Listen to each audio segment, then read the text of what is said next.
welcome to my channel. I hope everybody is doing well. I want to thank everyone for their support, and I will be reviewing and giving my thoughts on American Gods.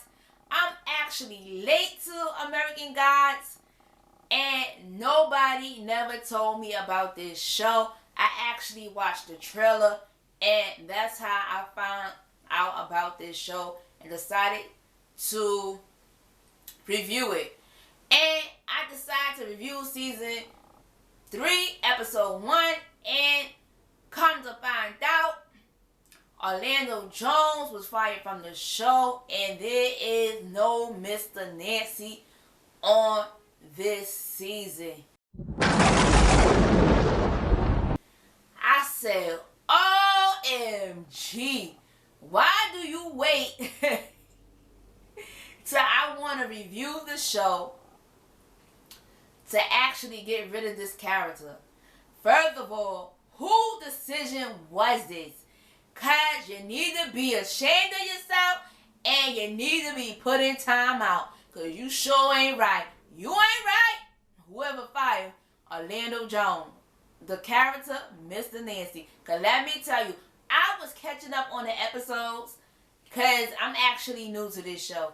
And Mr. Nancy is actually the fans' favorite of the show amongst whites and blacks. So, why would you get rid of your strong character? They say that his character does not fit in their direction. I said, whoever fired him don't even know what direction they going in. Because once you see season 1, I'm like, okay, you don't know what direction you're going in yourself. And do you think Mr. Orlando Jones' fireization have to do with racism? Or do you think it's jealousy? Or do you think it's both? Do you think they was jealous because he was a black, brilliant writer and they really didn't want him to steal the spotlight from the show because of his gift and talent? Well, I definitely want Mr. Nancy back on the show, and I actually started a petition to get him back. I will link it in the comments box or the description box or both. And I would like for people to sign it so I can actually send it to Starz to get Mr. Nancy back on the show. Why would you get rid of him? OMG.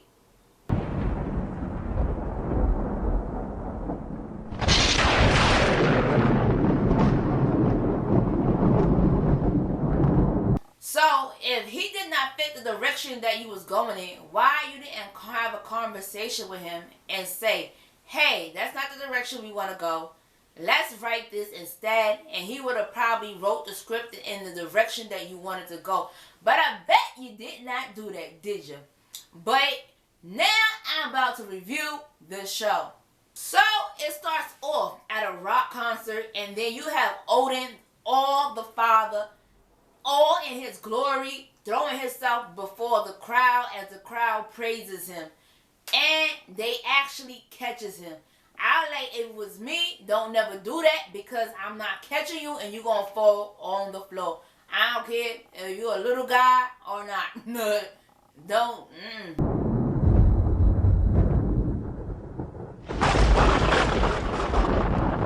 So, this is what people is complaining about. Shadow Man, aka Mike's hair, and they want to know why Mike have hair this season. I believe the writers wrote Mike having hair because he having an identity crisis. They actually shows him working at a welding company, and he actually gets a promotion, but he's afraid to get the promotion, and he's actually running away from the promotion because they have to do a background check on him. And he looks shooketh. Okay? When I say he looking frightened, he looking frightened. Because of the background check. Okay? Shadow Man really don't want nobody looking into his past, which he is running away from. And also, a lot of people is upset that they killed Leprechaun.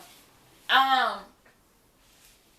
watching this scene, it's a possibility that the writers might write him back coming alive again, because you have Laura talking to Bridget on when is somebody going to come back to bring Leprechaun alive, because she want to get revenge on someone.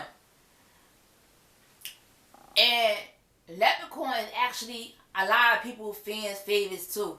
So clearly they're just killing off everybody fans' favorites and getting rid of everybody fans' favorites. I don't know why. I don't know why people do that. That's the most ludicrous thing I ever seen. And she want to know where is Leprechaun held, and Leprechaun is stored in a shopping cart with a tote on top of it. Yeah, I like that is the most craziest thing. We storing dead people in shopping carts now. Yeah.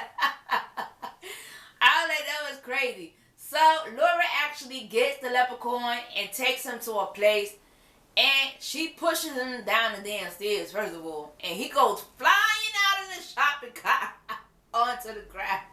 Then she gets him onto the thing, and then she writes something on his head, and yeah, she actually kills herself before opening her chest cavity or her stomach cavity and pulls out a corn out of her stomach, right? And then she puts it in the hands of the Leprechaun, and then she just turns into ashes. I like, oh really? Okay, I guess. I don't know what that's supposed to mean. Is she supposed to come back after that, or is she going forever? Because she just turned into dust.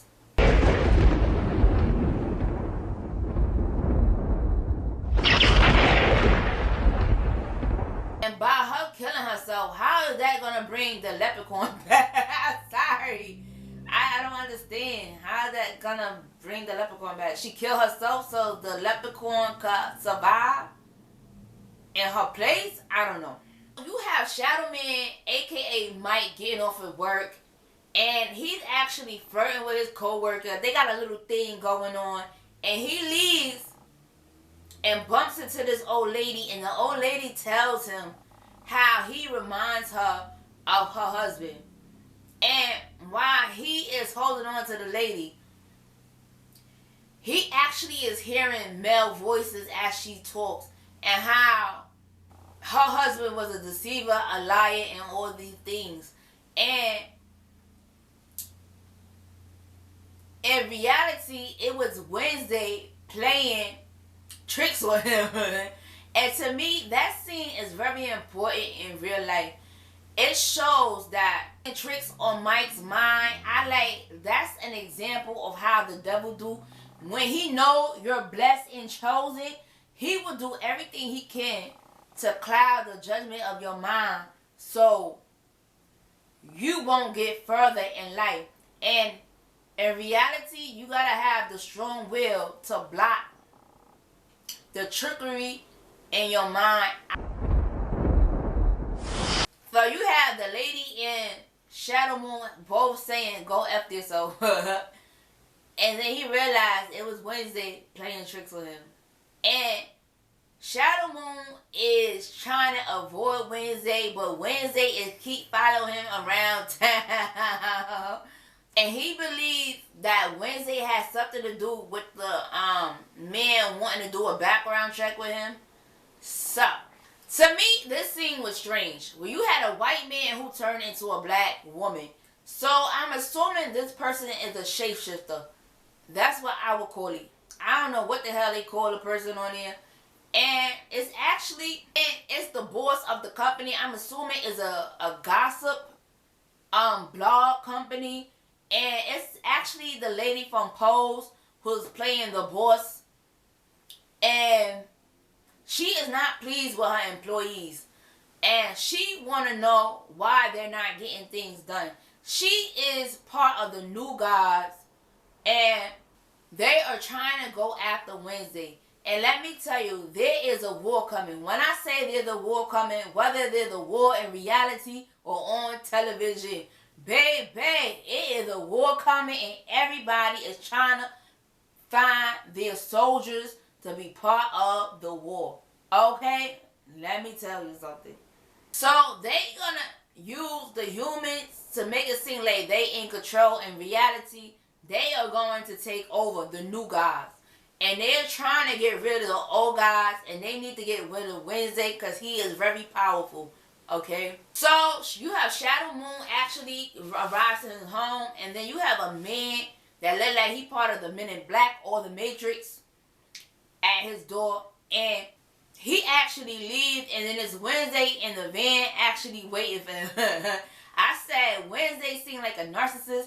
He trying to do everything in his power to get Shadow Moon to come to him, so Shadow Moon could depend on him, because he know that Shadow Moon at this point is very vulnerable due to his past and really don't have too many options. And I said that's just like a narcissist, to mess up every option you got so you could depend on them. If that's not a narcissist, then I don't know what is, child. I don't know what it is, child. I don't know. So you have Wednesday and Shadow Moon actually at the diner, and they actually is conversating, and Shadow Moon is actually lost in his identity. He don't know really nothing about him and his past or where he come from, and he is searching for answers about where he come from and what he is. And clearly his mother is not in the picture, and they are talking about his mother, and Wednesday actually is Shadow Moon's father. That's what he says. The father says he made a mistake hooking up with his mom because she was too young and she left. I guess the mother probably got tired of Wednesday games. She like, I'm not putting up with this crap, and probably left because he was probably playing too many games. I don't know. The father says he is here to save mankind. That's what he says. And Shadow Moon is actually don't believe it. But and Wednesday tells him a war is coming, and he want to know if Shadow Moon is going to be on his side. Can he depend on his son when things hit the fan? When the old guys and the new guys go at it, because the new guys are on the war path to extinct the old guys. Shadow Moon is on a quest to find himself, and he is running from his purpose.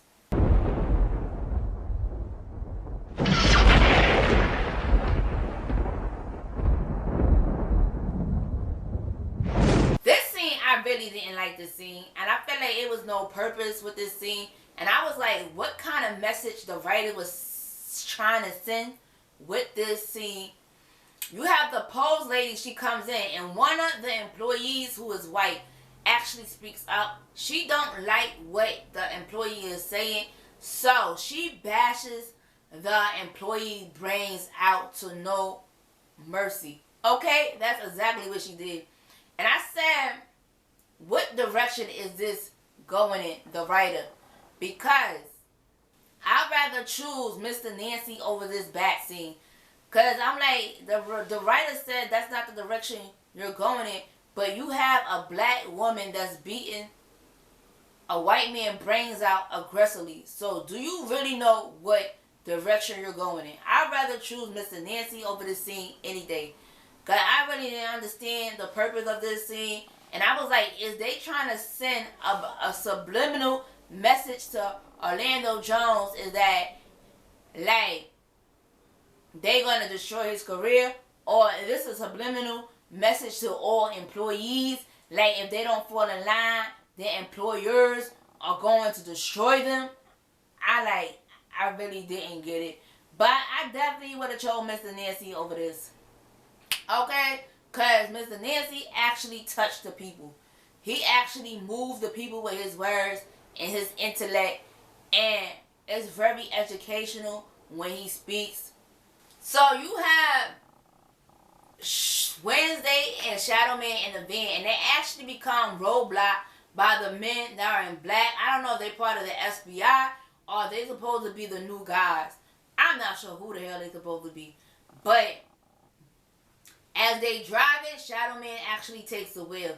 And Wednesday actually put a spell on the car.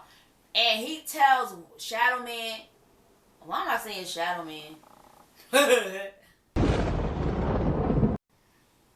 And he actually tells Shadow Moon to take the wheel and to use his instincts and drive. And as Shadow Moon tapped into his instincts, they drive into a round. And they are in a round, and they enter a trailer to see a Native American that is going to tell him on what path that Shadow Moon's supposed to be on. One of the gods, who is a black god, I don't know her name. I said she must have been horny, or she must be a goddess of sex, because she was like on Tinder looking for guys on here. Alright? She was looking for guys on Tinder. They was actually showing white eggplants and white shavs on it. I saw the eggplant pictures. I saw it. Okay, I saw it. You can't hide it. They was showing that on American Gods. And the lady actually get a visitor from the guy that works at the blog or gossip company or something like that. He was like, she owe him, and he want her to be part of the team when it comes to the war, and she really don't want to be part of nobody's war and want to remain neutral. And she said the guys are not her Johns, but are actually her worshippers. In real life, there are real men that actually worship prostitutes. That is actually a thing. So, the man ain't never experienced war. So, the lady guy actually touches him. And she makes him experience something he ain't never experienced. And it becomes overwhelming. And he actually is in a war. They're shooting, he's running, and he actually gets shots.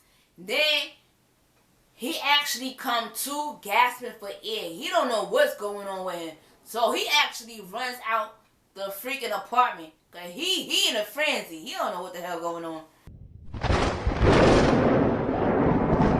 Nancy is actually on another path. Shadow Moon is actually with the Native American that been waiting for him. And he tells him to stay on the right path because he has a prophecy to fulfill.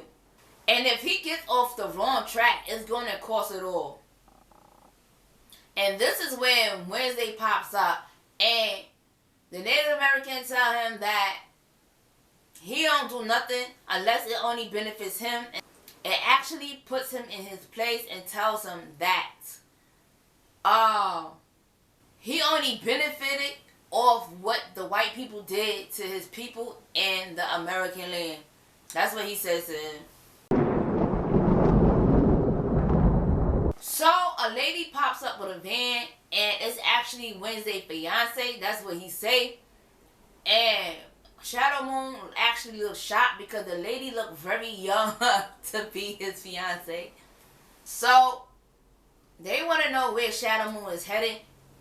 And he tells them that he could go to Lakewood, where he has 6 months of rent-free apartment. I like, what? Why you didn't go to Lakewood? You got rent paid up for you for free and you don't go to Lakewood? Say word. I would have been on that bus going right there for free rent. And as soon as it was there, I would have left, child. Yes, good. Yes, good. So they actually drops him off to the bus station, and he tries to get tickets to go to other places, but they all say cancel. I guess this is divine intervention from the gods, because it's only one available ticket, and it is to Lakeside, Wisconsin, where his father been trying to get him to go to where he has 6 months of free rent. I like that was probably Wednesday canceling stuff because he want him to go to Lakeside, Wisconsin. And as soon as Shadow Moon arrives to Lakeside, Wisconsin, you see the police turning the corner right there. He actually goes to the store the lady is actually nice. She gives him a coffee, and she actually makes a cab because he want to go to the apartment, and if he walk, it's brick hole there. He'll be froze to death. So the cab person come. He's in the cab with the man, and he's giving him a history of the town and who's who knocked the piss off, who's nice and stuff like that. He actually gets to the apartment. He actually can't get into the apartment. The key breaks off in the hole. I like, who actually been through that? I like, that happened plenty of times. When you put the key in the key break. Yeah, that is a real thing. And he can't get in. So he actually goes to this door, try to get in. And then you see somebody put, they put a machine to his head. So we don't actually know who it is. But to me, compared to the other episodes that I've seen, I feel like this season 1 actually fell flat for me. It really didn't give me anything, but I'm going to continue to watch it to see where it goes. And thank you for watching. Please sign the petition so we can get Mr.Nancy back to where he needs to be. I like the show is nothing without him. We need him on it. This shows people in power don't know greatness.